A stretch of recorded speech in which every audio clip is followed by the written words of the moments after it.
it reflects the body of basic functioning. It serves as a base in-line data which allow us to check change in hormone error that may occur. Vital signs include temperature, pulse rate, respiratory rate, and of course blood pressure.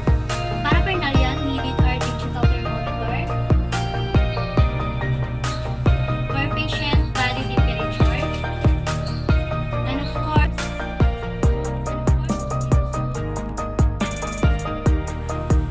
course sphygmomanometer for measure patient blood pressure, and watch with a swipe second hand to measure patient pulse rate and respiratory rate, and of course alcohol to avoid contamination. So, good morning, ma'am. I'm Aina Binalay. I'm your nurse for today. Okay, ma'am, for verification, may I know your name and age?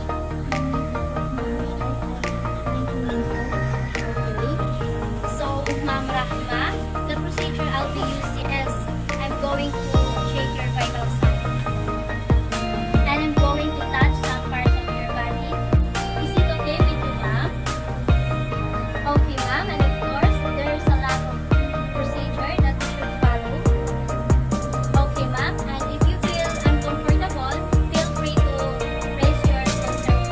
So now, I'm going to start by taking my patient body temperature. The body temperature is very important because it reflects the balance, it produces heat flows in the body, and there are a few sites in which we can obtain measurement from. It could be through oral temperature, rectal, and axillary. But for today, I'm going to take my patient temperature through oral and axillary temperature sites. So to conduct the procedure, I'm going to close the door to ensure my patient privacy. And I'm going to adjust the light and adjust the room temperature for patient comfort. And of course, perform hand hygiene to disinfect and avoid contamination.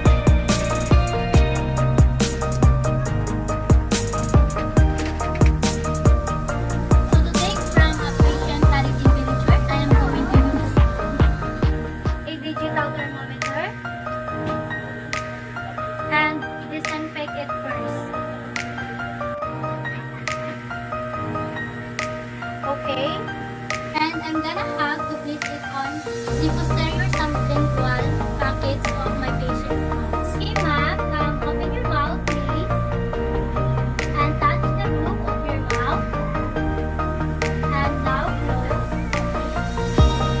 So now I just have to wait until the temperature or thermometer reads 10, which indicates that it has already detected that my patient body temperature. Okay, after that, I'm gonna have to inform the patient of the result of their temperature. Disinfect the thermometer and of course, document the data that I have gathered. Okay.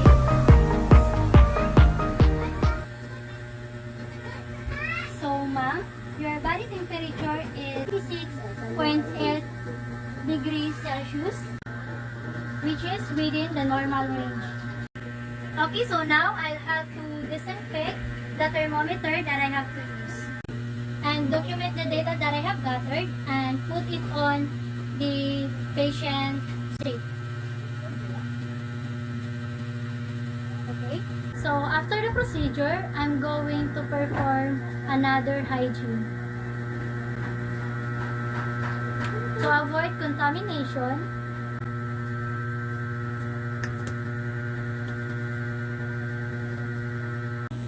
so next, I'm going to take my patient body temperature through the axillary sites. Okay, ma'am, I will start. So now I'm going to check your temperature through the axillary sites. So is it okay with you, ma'am? So okay, ma'am, I'm gonna have to pull out your slits so that I'm gonna have to put your temperature. I'm gonna be using another digital thermometer for my patient auxiliary sites. So before that, I'm going to disinfect it first and place it on the area. So I'm gonna need take it look at first and say if there's any scars and issues and if the area is sweet. Okay, ma'am. Okay, ma'am. Can you please raise your hand?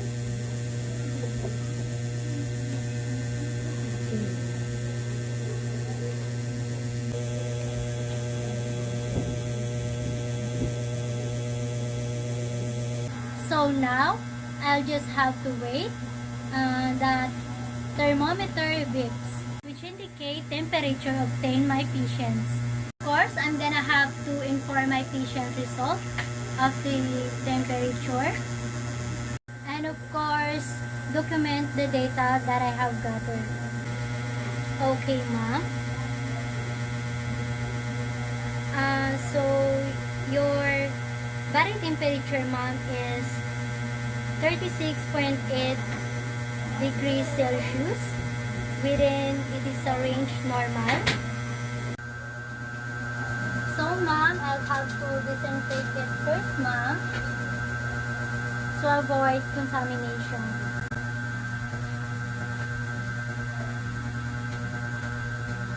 After the procedure, I'm gonna have to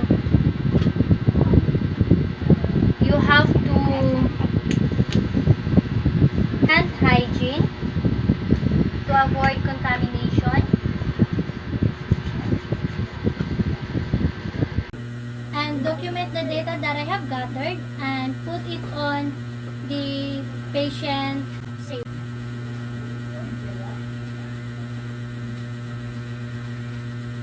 Okay. So now I'll going to process taking my patient pulse rate. The pulse rate is a wave of blood passing through the artery of the ventricles of the heart contract. So in order for me to measure it, I'm gonna need to do palpitation on the pulse site on the patient. It could be through radial apical pulse. So ma'am, I'll start. So today, I'm gonna need to measure your pulse rate. Is it okay with you, ma'am? Okay. The process of procedure of measuring a pulse rate, of course, wear watch with a second hand or indicator. Position client appropriately. Assist client is a supine or sitting position. Please client arm next to the body.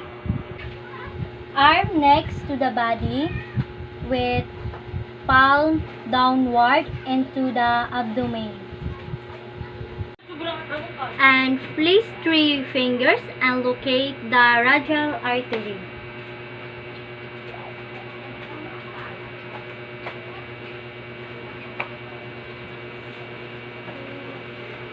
Then gently feels the pulse and apply enough pressure, then count for 1 full minute.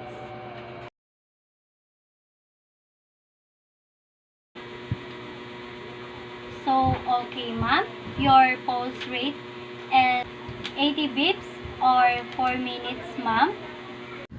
It has a normal rate, ma'am. And after the procedure, I'm gonna have to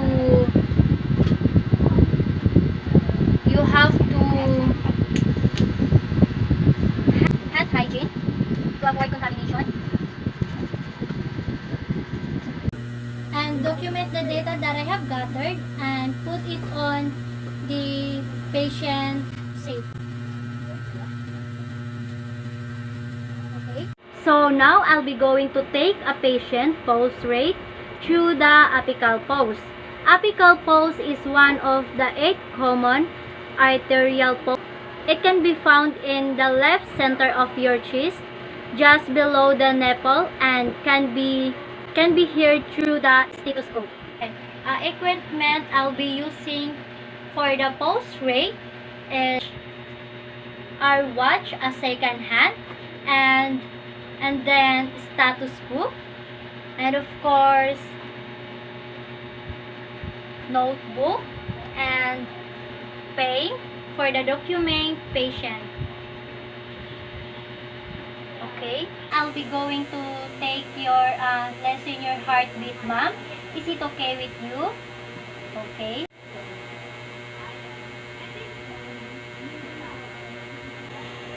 And before that, I'll be going to disinfect the diagram of the status quo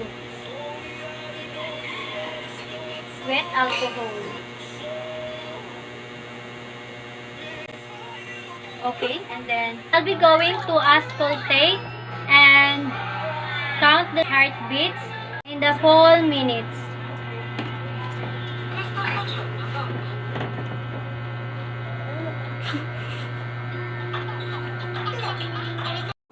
Okay, ma'am. So your heartbeat, ma'am, is a 76, which is normal.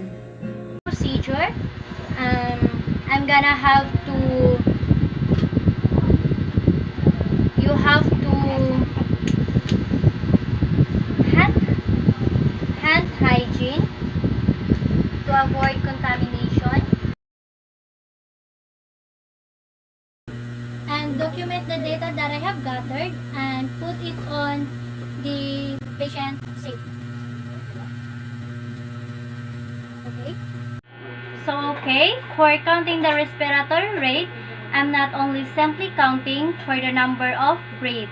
She takes also for the depth of breath, rating, if it is labored or unlabored, and for the rhythm, if it is a regular or irregular, and for characteristic, of course.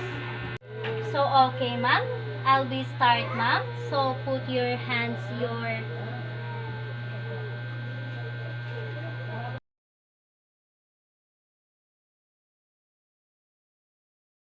Okay, ma'am. Your respiratory rate, ma'am, is 18 rate per minute. Okay.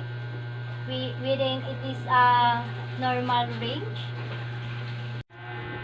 And last, I'll be going to be measuring the fourth vital sign, which is the blood pressure. So the blood pressure is a measure of the pressure exerted by the blood on the arterial walls during diastole. So prior to the conduct procedure, I have already checked for my equipment if there are clean and if they are functioning, and also I have a correct size of cuff that I'm gonna need in my patient, and of course inspected my patient if she has any injuries, cast, and blood transfusions. Okay, ma'am, I'll start, ma'am. Is it okay with you, ma'am?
So, okay, ma'am. Your blood pressure, ma'am, is 130 over 75. It is a normal range po, ma'am.